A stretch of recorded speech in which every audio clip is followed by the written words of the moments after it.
Moving on then to Juniper Ridge, we are starting with the cycle of vital points. This particular chapter tends to look at dividing lines or differences between two concepts. And so it starts off with Lady Togal, and she raises this question. What is the dividing line between Buddhas and sentient beings?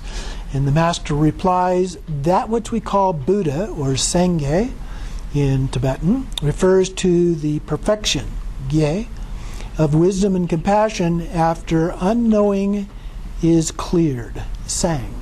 So clearing away the unknowing, if you will. A sentient being comes about because of failing to realize that unknowing is unknowing. So the difference lies in knowing or unknowing. When applying that, this mind is empty and does not consist of any identity whatsoever. Okay, it just is. So then she asks, what is the dividing line between samsara and nirvana? And he replied, samsara, or circling. Nirvana is to have cut through this circling. See that the basic state of your mind is a self-existent existence that never arises and is untainted by flaws of materiality. So then she asked, what is the dividing line between knowing and unknowing? And he replied, unknowing, or marikpa, or ignorance, is not to know the main substance of mind. Knowing, or rigpa, is to see the basic substance of mind. Simply seeing mind in this way is the vital point of naturally clearing the unknowing. So she asked, what is the dividing line between mind and mind essence? He replies, mind, or sem, is the formative thinking. Mind essence, or semni, is free of thinking and mental doing. Okay, so formative thinking versus being free of thinking. Interrupt your mind's thought activity and let it be uncontrived as it naturally is. So we talk about rigpa, and rigpa is defined as pure awareness. It again is the awareness that we have before we become aware of things. So the perceptions and so forth. So again, Lady Togal asks, what is the dividing line between all ground and all ground consciousness? He replies, the all ground, kunji, all refers to the moving thoughts that conceptualize, while ground is the basic knowing mingled with Dharmakaya. All ground consciousness is mind that stirs from the all ground and arises as thinking. Let your uncontrived natural state, your true and basic nature, be undisturbed by thinking. Remain quietly, thought-free, and vividly awake. This is the vital point of naturally dissolving into Dharmakaya. So then she asks, what is the dividing line between mind and mind consciousness? Increasing levels of subtlety here. So mind is the basis for thinking, while mind consciousness is all the possible thought activity, the wind that puts it into motion. Do not be stirred up with the wind that kindles emotion, but let mind remain free of thinking. The lucid nature of Dharmata. So then she asks, what is the dividing line between ultimate and relative? And he replies, the ultimate is that which transcends the domain of conceptual mind. The relative is that which is uninhabitedly experiences any deluded state. The relative is empty while experiencing and is not made of anything whatsoever. This is the vital point of naturally dissolving the relative into the ultimate. So when those thoughts come up, we allow them to dissolve, they dissolve back into the ultimate. So just like a wave comes up on the ocean, it dissolves back into the ocean. So the wave is like the relative, and the ocean is like the ultimate. So then she asked, what is the dividing line between this shore and the other shore? And he replied, this shore refers to samsaric phenomena, the other shore to that beyond samsara. Look into the normal thinking mind belonging to this shore, and thereby see that it is utterly insubstantial and cannot be apprehended. This is known as arriving at the other shore. Then she asked, what is the dividing line between dullness and wakefulness? He replied, dullness is failing to comprehend anything because of a dense mental veil. Wakefulness is to vividly see the original natural state as it is. Then she asked, what is the dividing line between love and hate? Hate is loathing another object. Love is adoring another object. Look into the object that triggers hate and see that it is empty. Look into the object that provokes compassion and see that it is also empty. Your hated empty is mind. Your beloved friend is also mind. This is the vital point of naturally dissolving love and hate. When we realize the true nature of it, they both have that same vital essence. Then she asked, what is the difference between desire and delight? He replied, desire is to be attached to and yearn for a certain thing. Delight is when joy is produced in the mind. Experientially, look into the mind that feels desire and see that the delight is just an experience of pleasure. Desire and delight are both mind. Since this mind does not consist of anything whatsoever, that is the vital point of naturally dissolving desire and delight. So she asked, what is the dividing line between self and other? Another popular question. He replied, self is an oblivious clinging. Other is a biased discrimination. Experientially, look into self and see that it does not consist of a self to which you can cling. Look into other and see that it does not consist of a one-sided category to which you can cling. Both self and other are mind. So then she asks about the dividing line between pain and pleasure. And he replies that pain is uneasiness of mind, while pleasure is mental ease. Experientially, look into the painful state of uneasiness and see that it does not consist of any concrete substance, but rather is mind. Mind is empty, a state of ease. This is the vital point of changing pain to ease. Then she asks, what is the dividing line between good and harmful actions? Good is any action that is wholesome. Evil is action that brings unwholesome karmic ripening. This empty state of mind does not accumulate karmic ripening. This is the vital point of turning harmful actions into goodness. Then she asks, what is the dividing line between the mind of Buddhas and that of sentient beings? He replied, Buddha mind never moves from the essential nature, while sentient beings' mind is in movement. Experientially, let this sentient being's mind be uncontrived. That is the original natural state, the state of great self-existence known as remaining in the Buddha mind. So as long as we can stay connected with that experience of Rigpa, the Buddha mind, then even no matter what happens, we're okay. Then she asked, what is the dividing line between gods and demons? He replied, a god is someone who has abandoned all ill will. A demon is someone who retains ill will. Experientially, the perception of gods and demons is your thinking mind. Then that is empty. Thought of gods and demons is interrupted, naturally dissolving gods and demons. So then she asked, what is the dividing line between empty and one's child? He replied, "An enemy is someone who is seen as adversarial, while one's child is someone treasured with affection. Experientially, we see the enemy. We see your child.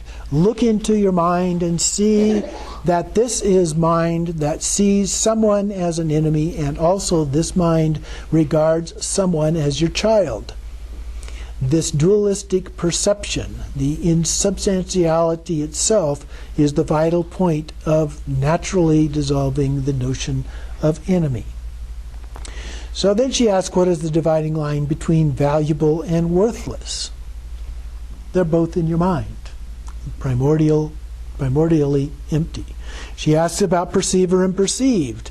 Appearances are empty, mind is intangible and empty. She asks about accepting and rejecting. A dualistic mind. Realize the absence of something to accept or reject. And then thinking and non-thought. No matter which type of thought arises, let it naturally clear, free of mental fabrication. And then she asks about the accumulation of merit and accumulation of wisdom. He replies, the cause of accumulation and merit refers to the development stage, recitation and chanting, paying respect and offering torma, giving, discipline, patience, perseverance, and so forth. The effect, the accumulation of wisdom, refers to the trainings of concentration and in insight within the basic nature of emptiness, the total absence of conceptualizing. And then she asks about the line between shamatha and vipassana. When thought activity totally subsides and your attention remains unmoving is shamatha. Vipassana is when you vividly see the nature of dharmata all at once. You vividly experience emptiness in whatever you see and whatever you think. This is non-dual shamatha and vipassana. What about means and knowledge? Is non-arising nature, emptiness. Realizing non-arising emptiness and knowledge of dharmata is indivisible.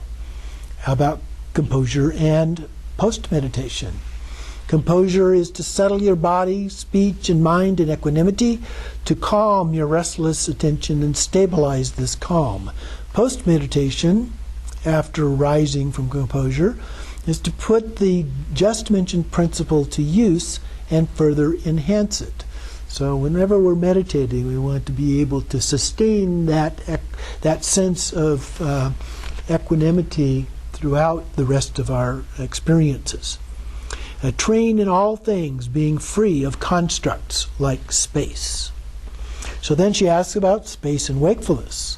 Space is the nature of mind, dharmata. Wakefulness is knowing that this space is within you. To see this dharmakaya by means of self-knowing wakefulness is dharmata, revealed to its depth.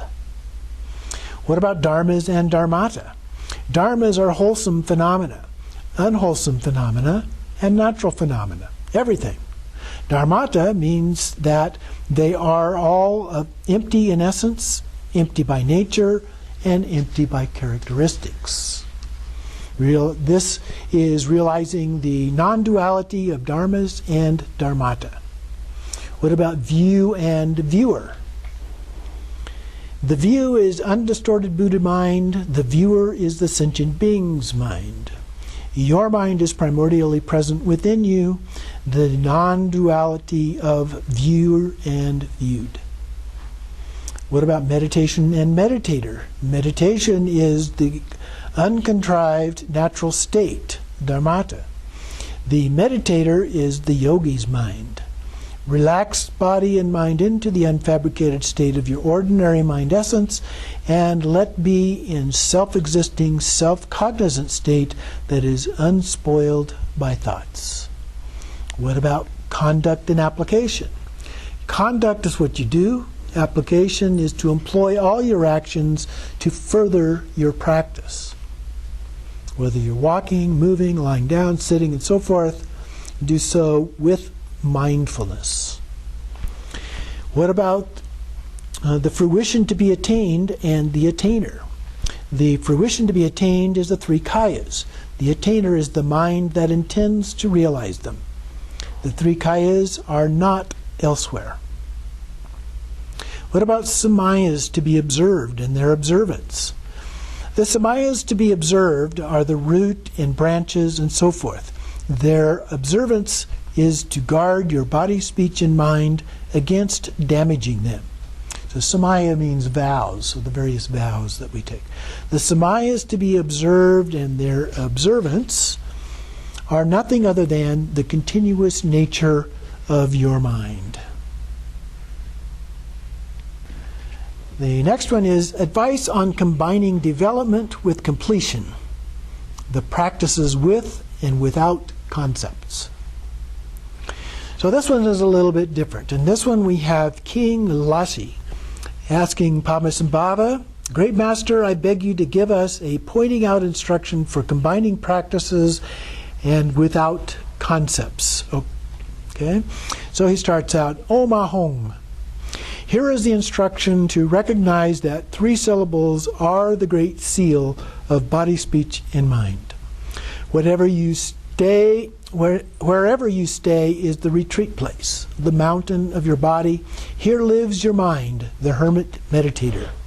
At first, visualize yourself as the Yidam deity. The vivid presence is Sambhogakaya. Its bodily form is Nirmanakaya. Recognize that your mind is not a myriad thought formations, but Dharmakaya, lucid and thought-free.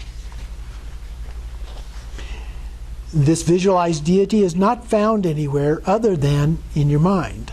Then consecrate this deity with the blessings of body, speech, and mind. The white Om upon a four-spoked wheel at the crown is the body of all Sugatas. The red Ah upon a four-petaled lotus at your throat is the speech of all Sugatas. The dark blue Hong in the center of the Vajra cross at the heart center is the mind of all Sugatas. This deity is the identity of the awakened state. To train after this is the cultivation of all Buddhas by cultivating the single Yidam deity.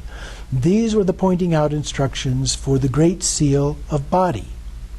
Now I shall give the pointing out instructions for the three syllables of speech. The white Om at the crown is the identity of the Sugata's body. The Ah at the throat is the identity of the speech. The Hong at your heart is the identity of the mind. Recognize that the Om purifies the bodily obscurations of all sentient beings. The Ah purifies those in the speech. Hong purifies those in the mind. These three signs of accomplishment result. Bliss arises in your body by means of Om. Recognize this as the blissful Dharmakaya. Ability arises in your voice by means of the Ah. Recognize this as Dharmata's sound of audible emptiness. Realization arises in your mind by means of Hong. Recognize this as Dharmadhatu's thought-free presence. A triple ceaselessness occurs once these signs are vividly present. The Om is the inhalation of breath. The Ah is the breath remaining in between. The Hong is the exhalation.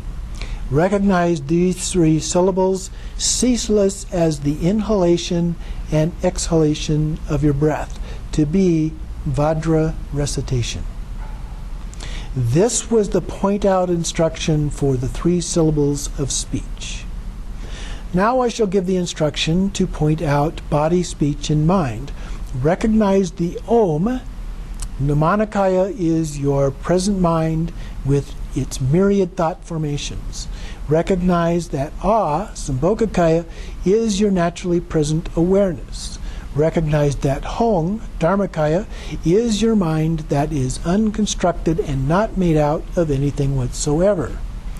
Moreover, since Om, Nirmanakaya, it is the conduct free from attachment. Since Ah is Sambhogakaya, it is meditation, not clinging. Since Hong is Dharmakaya, it is the view, great bliss free from craving. Recognize that Om, Namanakaya, is the arising of thoughts as Dharmata. Recognize that Sambhokakaya, is meditation beyond sessions, the naturally aware Dharmata. Recognize that Hong, Dharmakaya, is the view of groundless Dharmata free from straying. This is the pointing out instruction for the threefold body, speech, and mind. To combine these instructions, regard your body as a non-dual appearing emptiness, visible yet insubstantial, like a rainbow. Your speech has 3 syllables, Oma Hong. By clearly uttering them in your mind, they are non-dual, empty knowing. They will make you attain Buddhahood without fail, so take them as your daily practice. I swear that I, Padma, have no instruction superior to this.